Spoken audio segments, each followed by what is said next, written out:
Et nous sommes en direct avec Matteo Renzi, ancien Premier ministre italien et désormais sénateur. Bonjour Matteo Renzi, merci infiniment d'être avec nous en direct. Depuis Rome, vous êtes à Rome ? Non, non, je suis à Florence. Bonjour à vous. Je suis dans ma ville, dans ma maison, comme tous les Italiens et aussi comme tous les Français maintenant. Eh oui, alors la semaine dernière, vous alertiez notre pays, l'exhortant à ne pas perdre de temps pour prendre des mesures radicales contre le coronavirus. Aujourd'hui, la France, vous le savez, se retrouve confinée, comme votre pays, l'Italie. Il était temps ? Je pense que nous sommes devant un changement incroyable dans la vie de tous les Européens, mais aussi de tous les Américains dans les prochains jours. Parce qu'il y a un changement dans notre qualité de la vie, ça va sans dire, nous sommes entre notre maison et c'est pas possible pour notre génération penser qu'ils nous sont confinés. Mais en même temps, je crois que cet ennemi qui est le coronavirus, c'est un ennemi qui a la nécessité d'être combattu avec beaucoup d'attention aujourd'hui. Donc, je pense que c'est juste la décision de la France, la décision de l'Italie, la décision de l'Allemagne, de l'Espagne, mais nous devons faire quelque chose en plus dans les prochains jours.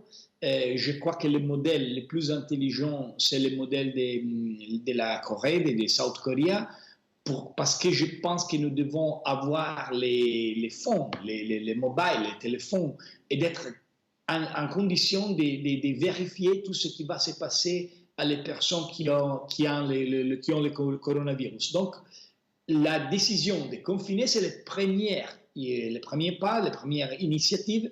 Nous avons besoin d'arriver au vaccin, j'espère, qui va être une découverte européenne. Nous ne pouvons pas comprendre aujourd'hui s'il sera européen, chinois, américain, israélien, mais dans cette période, nous devons faire beaucoup de choses avec la technologie pour lutter contre le coronavirus. Quelle leçon l'Italien que vous êtes peut donner aux Français qui s'apprêtent à vivre ce que votre pays vit depuis maintenant une semaine ?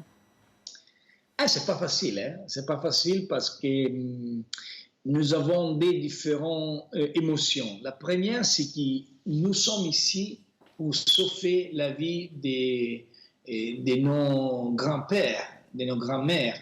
Et c'est important, c'est une valeur. Nous avons une tradition culturelle dans laquelle l'attention à la vie des personnes les plus anciennes, c'est très important.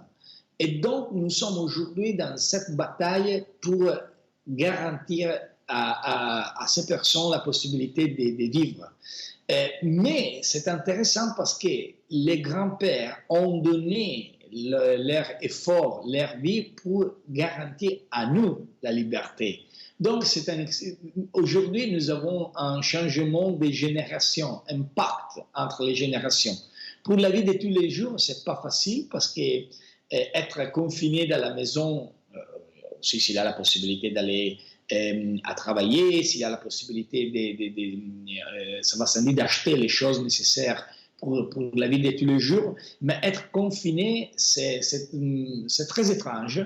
Je pense, j'espère, je crois que nous devons faire tout ce qui est nécessaire pour éviter que les hôpitaux vont être pleins de personnes avec le coronavirus. Et donc, je crois que dans les prochaines 2 semaines, vous, Français, comme nous, Italiens, nous devons inventer beaucoup de choses pour avoir du temps pour nous, mais en même temps pour garantir la sécurité des citoyens. L'Italie, Matteo Renzi, a malheureusement passé la barre des 2000 morts hier et 349 décès supplémentaires. Malgré les mesures de confinement, il n'y a pas d'infléchissement ? Mais si vous y pensez, si nous devons suivre ce que les docteurs, les personnes de la science nous expliquent. Donc, nous devons comprendre que ce que nous faisons aujourd'hui aura conséquence dans les prochaines 2 semaines. La décision d'aujourd'hui de la France va expliquer ses effets dans les prochains 10 jours, 15 jours.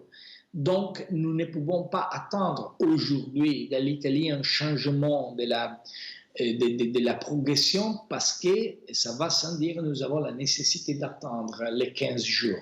Je crois que pour l'Italie, c'est terrible ce qui s'est passé, surtout dans des villes comme Bergamo, Brescia, les villes entre les plus importantes pour la production industrielle du monde, pas seulement de l'Italie ou de l'Europe, personnes pleines de vitalité qui ont été décimées malheureusement pour ce qui s'est passé.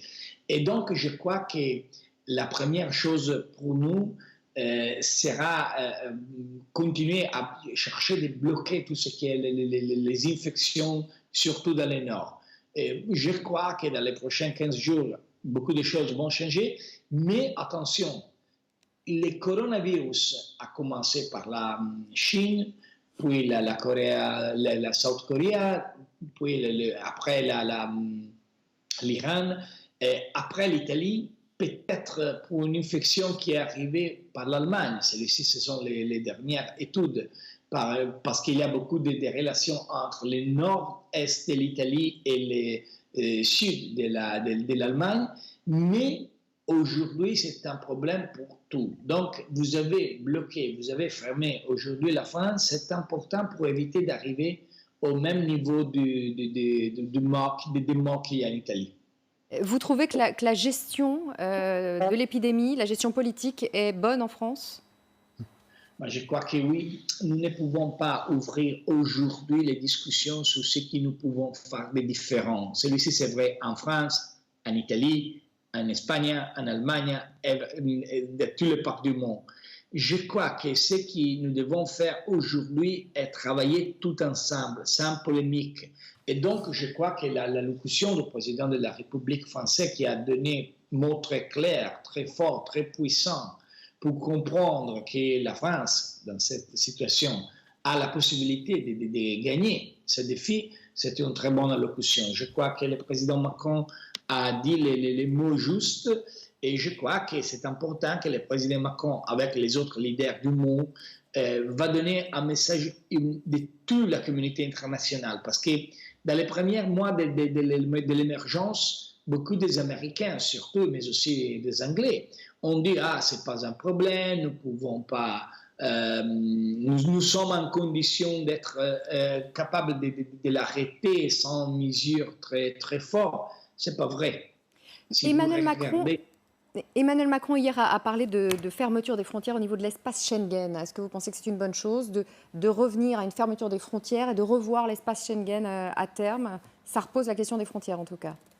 Je crois qu'aujourd'hui, toutes les libertés que nous avons connues après la Deuxième Guerre mondiale et après la création de l'Europe, malheureusement, sont, pour une petite période, celui-ci c'est très important, bloquées. Je n'ai pas la possibilité de quitter ma maison et d'aller faire un voyage avec ma femme. Parce qu'il y a la possibilité aujourd'hui, et c'est correct, d'être libre, d'être capable de liberté du moment. Donc, je crois que c'est correct aussi faire quelque chose sur Schengen, mais aujourd'hui, la priorité, ce n'est pas discuter de Schengen. C'est correct ce qu'a dit le président Macron, c'est correct ce qu'ont fait tous les pays.